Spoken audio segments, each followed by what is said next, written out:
Votre invité Bertrand Pidance, c'est le maire des Sables-d'Olonne. Et président de l'Association nationale des élus du littoral. Bonjour Yannick Moreau. Bonjour. Je vous ai lu et je vous sens un peu énervé. Là, le gouvernement reporte la mise en œuvre de la loi qui doit permettre à certaines communes de surtaxer les résidences secondaires. Ce retard, qu'est-ce que ça va changer? Par exemple, pour une commune comme les Sables-d'Olonne. Si vous voulez, la plupart des communes littorales, des communes touristiques en général, sont assez largement victimes de leur succès, et si bien que leur attractivité fait que le marché de la location à l'année pour les habitants qui veulent vivre à l'année dans ces communes touristiques et littorales est très faible, voire inexistant. Et donc les communes touristiques et littorales ont besoin de moyens pour développer une offre de logement à l'année et des locations à l'année, et cette majoration de taxes sur les résidences secondaires permettait de donner un peu d'air pour que les communes investissent sur des logements permanents, sur des logements à l'année. Et malheureusement, la loi qui avait été votée en ce sens en décembre 2022, qui devait faire l'objet d'un décret d'application pour être applicable en 2023, et son application est reportée d'1 an puisque le décret n'a pas été pris et ne sera pas pris dans les délais. Et donc l'action et le levier d'action pour les communes littorales et touristiques est reporté à plus tard. Quand vous dites un peu d'air financièrement, ça aurait représenté combien par exemple un pourcentage d'augmentation, enfin de surtaxe de combien au Sables-d'Olonne? Alors la loi permet des augmentations de taxes d'habitation sur les résidences secondaires entre 5 et 60%. Donc plus 5 ou plus 60%. Ouais. On met le curseur là où les conseils municipaux le jugent utile de le faire. Au Sables-d'Olonne par exemple, le conseil municipal s'est d'ores et déjà prononcé pour imaginer une augmentation de 50% de la taxe d'habitation sur les résidences secondaires lorsque ce sera possible par la loi. Et ça peut représenter des centaines de milliers d'euros?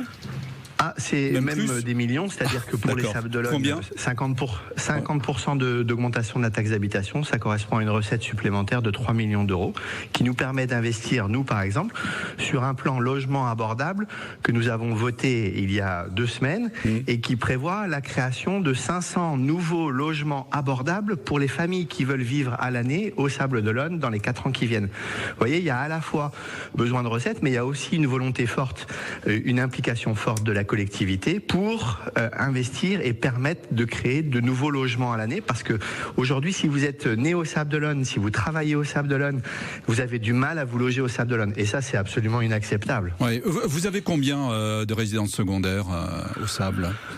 Au Sables-d'Olonne, on a une proportion de résidences secondaires qui varie selon les quartiers, mais schématiquement, on est à 15 000 résidences secondaires au Sables-d'Olonne. Oui. On est la 8e commune de France en nombre de résidences secondaires. C'est vous dire si chez nous... En fait, le problème, c'est pas tellement la résidence secondaire, parce que une station balnéaire, elle a vocation à avoir des résidences secondaires. Notre sujet à nous...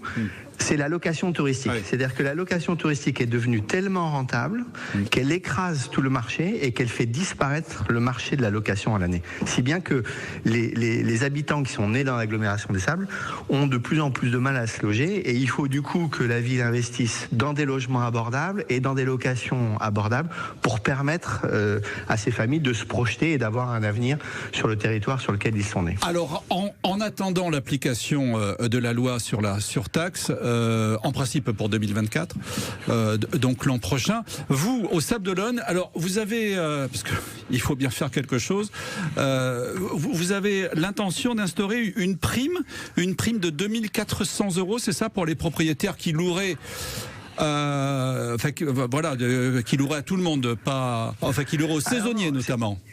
C'est pas tout à fait ça. On a à la fois un plan louer l'été pour évidemment que les propriétaires de chambres, par exemple, qui sont vides l'été, puissent profiter à des travailleurs saisonniers. Oui. Mais l'élément le plus important peut-être de notre dispositif et le plus original, c'est le contrat loué à l'année, qui permet pour la commune d'aider des propriétaires qui feraient le choix de transformer leur logement qui était avant une location touristique en location à l'année.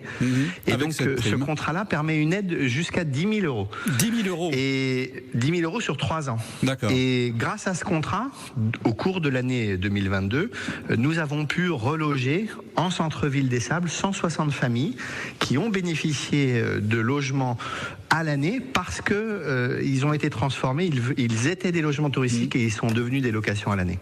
Merci Yannick Moreau d'avoir été avec nous ce matin sur France Bleu Loire-Océan, maire des Sables-d'Olonne et président de l'Association nationale des élus du littoral. Bonne journée à vous.